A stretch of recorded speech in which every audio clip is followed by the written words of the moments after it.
সৰ্বদসকল চলিত অক্টোবৰ মাহতে চৰকাৰী কৰ্মচাৰী আৰু পেঞ্চনাৰসকলৰ ভালেকেইটা গুৰুত্বপূৰ্ণ খবৰ যিটো সকলো চৰকাৰী কৰ্মচাৰী আৰু পেঞ্চনাৰসকলে জনাটো অত্যন্ত জৰুৰী সেয়েহে ভিডিঅ'টো সম্পূৰ্ণকৈ চাব আনহাতে নতুনকৈ অহা সৰ্বদসকলে কৰ্মচাৰী পেঞ্চনাৰসকলৰ প্ৰতিটো হেতু খবৰ বাবে আমাৰ চেনেলটো সাবস্ক্ৰাইব কৰি নাপাহৰিব সেয়ে আহিছোঁ আমি প্ৰথম খবৰটোলৈ এয়া চাব কলাক্ষেত্ৰত কৰ্মচাৰী পৰিষদৰ ৰাজ্যিক অভিৱৰ্তনত গুৰুত্বপূৰ্ণ সিদ্ধান্ত য'ত অৱসৰপ্ৰাপ্তৰ জীৱনৰ স্বাৰ্থ সুৰক্ষাৰ বাবে পুৰণি পেঞ্চন ব্যৱস্থাৰ প্ৰৱৰ্তনৰ দাবী হয় ছাত্ৰীসকল আপোনালোকে ঠিকই শুনিছে NPS UPS কোনো কাৰণতে OPSৰ বিকল্প হ'ব নোৱাৰে নাইবা OPSৰ সমপৰ্যায়ৰ হ'ব নোৱাৰে আৰু সেয়েহে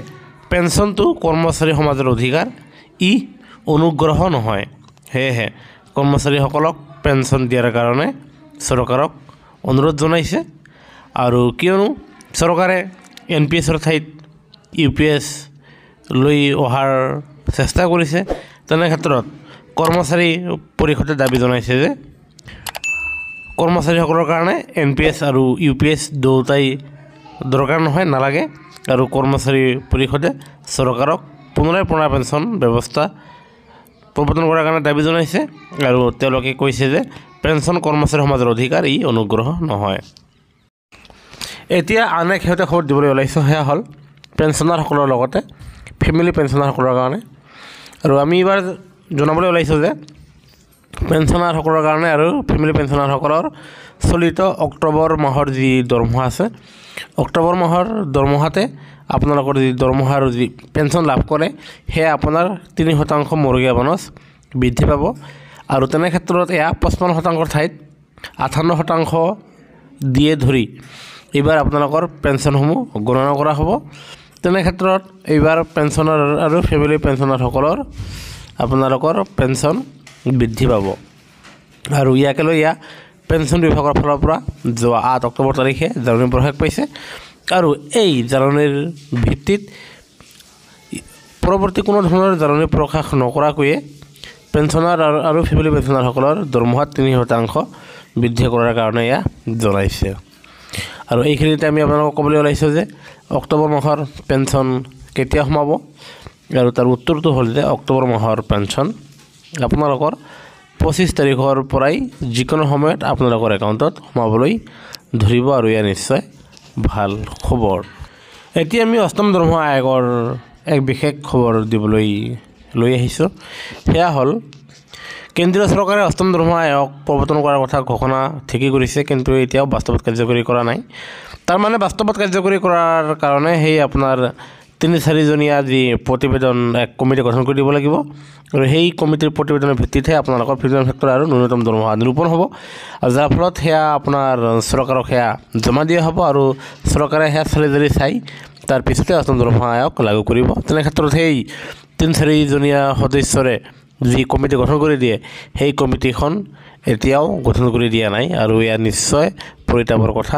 আৰু লগতে ফৰ্মাৰ ফাইনেন্স সেক্ৰেটাৰী সুভাষ চন্দ্ৰ গাৰ্গে কৈছে যে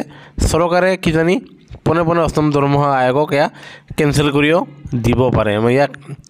স্কিপ কৰিও দিব পাৰে আৰু নাইবা অষ্টম দৰমহা আয়োগত কিবা এটা ৰামচাম কিবা 10% নাইবা 15% কিবা দৰমহা বঢ়াই দিব পাৰে আৰু যিয়ে নহওক চৰকাৰে এই ক্ষেত্ৰত অৱহেলাৰ সৃষ্টি কৰাৰ কাৰণে কৰ্মচাৰী সংগঠনৰ লগতে পেঞ্চনভোগী সংগঠনসমূহে চৰকাৰক অচিৰেই অষ্টম দৰমহা আয়োগৰ সেই কমিটিখন গঠন কৰি দিয়াৰ কাৰণে দাবী জনাইছে আৰু আশা কৰা গৈছে যে আপোনাৰ দেৱালীৰ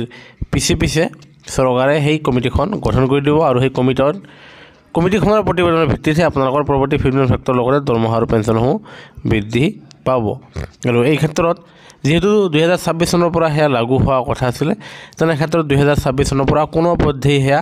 লাগু নহ'ব কিয়নো সন্মুখত মাত্ৰ আৰু 2 মাহ বাকী 2 মাহ পিছতেই 2026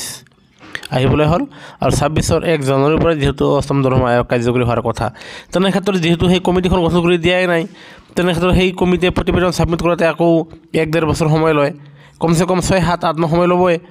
আৰু যাৰ পিছত সেই প্ৰতিবেদনখন আকৌ চৰকাৰক ছাবমিট কৰিব চৰকাৰে সেয়া আকৌ চালি চাই বাস্তৱত আইন প্ৰণয়ন কৰাতে আকৌ 3-4 মাহ সময় ল'ব তেনে ক্ষেত্ৰত এনেতো দেখা দেখি 1 বছৰ দেৰি হৈ আছে তেনে ক্ষেত্ৰত আপোনালোকে 26ৰ পৰা কোনো পদ্ধতি অষ্টম দৰমহা আয়োগৰ সুবিধা লাভ নকৰে আপোনালোকে লাভ কৰিব, কিন্তু সেয়া লাভ কৰিব 2027 মাজভাগৰ পৰা। আপোনালোকক আকৌ এবাৰ কৈছোঁ যে আপোনালোকে অষ্টম দৰমহা আয়োগৰ সুবিধা লাভ কৰিব, কিন্তু 2027 মাজভাগৰ পৰাহে। আৰু ইয়াৰ নিশ্চয় এক পৰিতাপৰ কথা যে চৰকাৰে সময়মতে অষ্টম দৰমহা আয়োগ সেয়া গঠন কৰিব নোৱাৰিব। আৰু যিয়ে নহওক লক্ষণীয় হ'ব, তাত ভিন্ন ফেক্টৰে গুৰুত্বপূৰ্ণ ভূমিকা গ্ৰহণ কৰিব, আৰু য'ত কৰ্মচাৰী পেঞ্চনাৰসকলৰ যথেষ্ট পৰিমাণে দৰমহা আৰু পেঞ্চন বৃদ্ধি পাব। এতিয়া আন এক শেহতীয়া খবৰ লৈ আহিছোঁ, সেয়া হ'ল ৰাজ্যিক কৰ্মচাৰীৰ ভৱিষ্যত সুৰক্ষা সন্দৰ্ভত এক বিশেষ শেহতীয়া খবৰ। আৰু এই খবৰৰ ভিত্তিতে চাব, কেবিনেটে ৰাষ্ট্ৰীয় পেঞ্চন আঁচনিৰ অধীনত সামৰি লোৱা ৰাজ্যিক কৰ্মচাৰীৰ বাবে ইউনিফাইড পেঞ্চন আঁচনি UPS প্ৰৱৰ্তনৰ অনুমোদন জনাইছে। আৰু সেয়েহে সেৱাকাল সম্পূৰ্ণ হোৱাৰ পাছত বা স্বেচ্ছাই অৱসৰ লোৱাৰ পাছত কৰ্মচাৰীয়ে নিশ্চিত পৰিশোধ লাভ কৰিব। আনহাতে ইয়াতে উল্লেখ কৰা আছে যে সম্পূৰ্ণ নিশ্চিত পৰিশোধৰ হাৰ হ'ব অৱসৰৰ ঠিক আগে আগে 12 মাহৰ গড় মূল দৰমহা আপোনাৰ বেছিক পে অনুসৰি, যাৰ 50%। আনহাতে পাৰিবাৰিক পেঞ্চন হ'ব মৃত্যুৰ পূৰ্বে লাভ কৰা পেঞ্চন পৰিশোধৰ পৰিমাণৰ 60%, মানে 60% ফেমিলি পেঞ্চন লাভ কৰিব। আৰু অৱসৰৰ পাছত এককালীন পৰিশোধ হিচাপে যোগ্যতা অৰ্জনকাৰী সেৱাৰ প্ৰতি 6 মাহৰ বাবে মাহিলী বেতন 10%, মূল বেতন যোগ মৰ্গীয় ভাত্তা লাভ কৰাৰ ব্যৱস্থা থাকিব, আৰু যাৰ ফলত কৰ্মচাৰীসকলে 50% এটা এক নিশ্চিত পেঞ্চন লাভ কৰিবলৈ সক্ষম হ'ব। আনহাতে 60% ফেমিলি পেঞ্চন লাভ কৰিব বুলি এয়া অসম চৰকাৰৰ কেবিনেট সিদ্ধান্তত এয়া জনাইছে। আৰু এয়া নিশ্চয় ৰাজ্যিক কৰ্মচাৰীৰ ভৱিষ্যত সুৰক্ষা লাভ কৰিব। লগতে অস্থায়ী কৰ্মচাৰীৰ বাবে কেবিনেট বৈঠকত গুৰুত্বপূৰ্ণ সিদ্ধান্ত লৈছে, আৰু সেই মৰ্মে 1231 গৰাকী মাষ্টাৰ ৰোল অস্থায়ী আৰু স্থিৰ দৰমহাৰ কৰ্মচাৰীক ন্যূনতম দৰমহা প্ৰদান কৰাৰ বাবে অনুমোদন জনোৱা হৈছে। আৰু লগতে কোৱা হৈছে যে সাধাৰণ প্ৰশাসন বিভাগৰ 99 গৰাকী চতুৰ্থ বৰ্গৰ কৰ্মচাৰীৰ বাবে সহায়ক ভাত্তাৰ সমতুল্য স্থিৰ দৰমহা 14,400 টকালৈকৈ বৃদ্ধিত অনুমোদন জনোৱা হৈছে,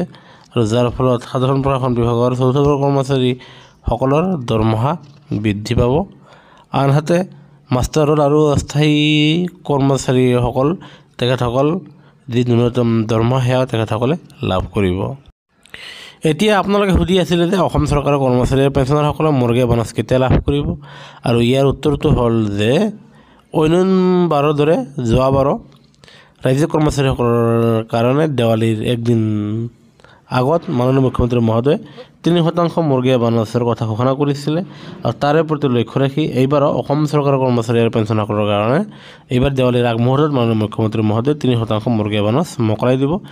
তেনে ক্ষেত্ৰত আপোনালোকৰ অক্টোবৰ মাহৰ দৰমহা আৰু পেঞ্চন বৃদ্ধি পোৱাৰ লগতে আপোনালোকে 3 মাহৰ এৰিয়াৰ পাবলৈ সক্ষম হ'ব।